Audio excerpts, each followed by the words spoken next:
నిన్నటి దినం మా వడ్డెర కులబంధువు అయినటువంటి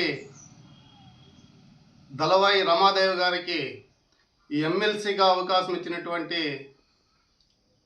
తెలుగుదేశం పార్టీ జాతీయ అధ్యక్షులు నారా చంద్రబాబు నాయుడు గారికి, అదేవిధంగా వర్కింగ్ ప్రెసిడెంట్ నారా లోకేష్ గారికి, పల్లా శ్రీనివాసరావు గారికి, అదేవిధంగా తెలుగుదేశం పార్టీ కుటుంబ సభ్యులకి, మంత్రివర్యులకి, అదేవిధంగా మా నియోజకవర్గం ఎమ్మెల్యే కందికుంట వెంకటప్రసాద్ గారికి ప్రత్యేకంగా ధన్యవాదాలు తెలుపుకుంటున్నాం.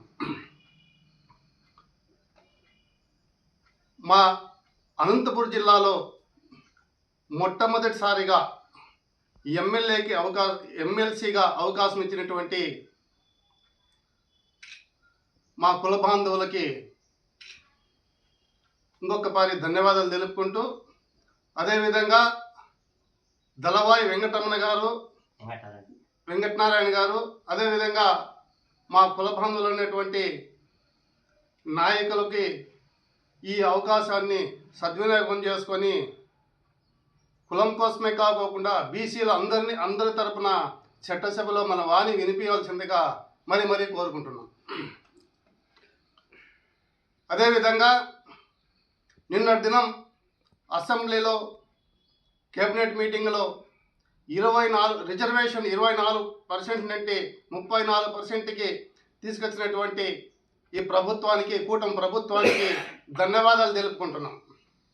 అంతేకాకుండా ఈ యొక్క రాబోయే రోజుల్లో బీసీలకు రక్షణ చట్టం త్వరగా తేవాలని మనస్ఫూర్తిగా కోరుకుంటున్నాం.